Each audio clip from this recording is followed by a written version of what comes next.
Okay, and welcome to this video. So we're looking at Project Barbara, week 2, let's keep it in proportion. And what this video is going to do is going to give you a little bit of a help getting started in each of these questions. Okay, so let's just have a look at the very first question. It says Barbara learns that the perfect chandelier follows this ratio. The ratio of the diameter of the chandelier to the largest length of the ceiling is the ratio 3:20. Okay, so we've been asked to find what the basically what the diameter of the chandelier should be when Barbara orders it. So let's just have a little think. This is the thing that we don't know. We don't know what the diameter of the chandelier is. So hopefully we know what the largest length of the ceiling is. Well, the largest length is 5 meters, because that is these two walls are both the same size and they're both the largest walls that there are. So the largest length of the ceiling is 5 meters. And what we've been told is that this ratio should be 3:20. So in other words, the diameter, which I'm going to label D, and the the length of the ceiling, which I'll label L, is in this ratio of 3:20. Now I'm not going to draw 20 boxes, but you get the idea.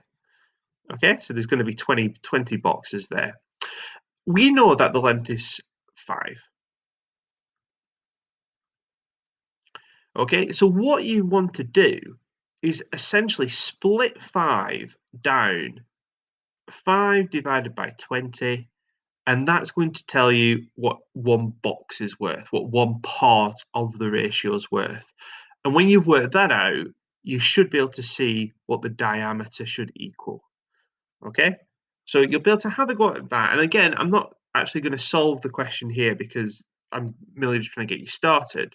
But if you're going to divide 5 by 20, you're going to find out what which each box is going to be worth, what one part of the ratio is worth, and then you can work out the diameter because it's going to be 3 lots of that box.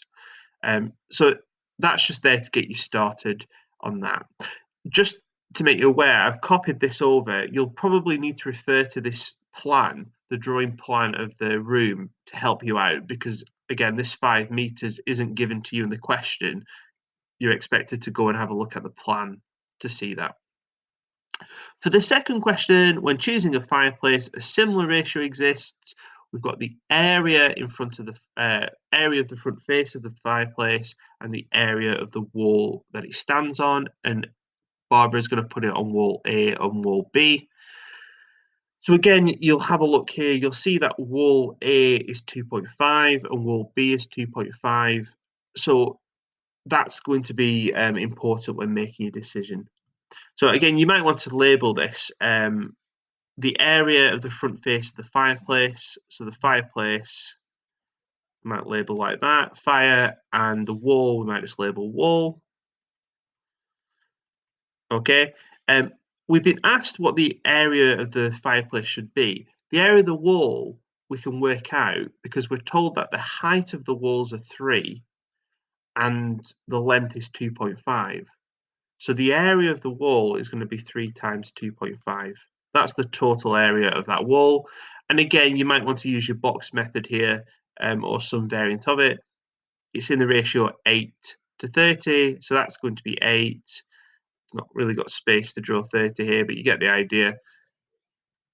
That's 8, that's 30. So if you wanted to know what one box was worth, you would do 3 times 2.5 to find the area, and then you would divide this by 30. That will tell you what one box is worth, and then from there, it's a case of just timesing that value by 8. Okay, and then that'll tell you the ratio for the fire. Again, I hope I've got you started on there. Remember to check out the videos from the SWAY itself because they'll actually go through examples in more detail. I'm really just trying to get you started on these. The final one is the ratio of the cost. So the cost of the fireplace to the cost of the chandelier is 2:5. So let's talk about this underneath here. So what we'll do is we'll say that the fireplace is in the ratio 2 to the chandelier, which let's put as shand. The chandelier is 5. And we know that the fireplace costs £500. So ask yourself, what would one of these boxes be? If 2 boxes are 500, what would just one box be?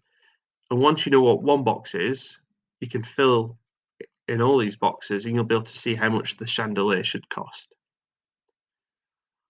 Okay, so that's just to get you started on the different ways of doing this. I think if you're having trouble with it, you've probably forgot to check the plans.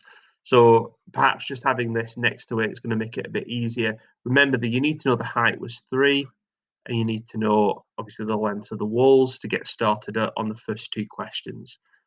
Otherwise, just send me a message if you still need some more help with that. But otherwise, I'll leave you to it.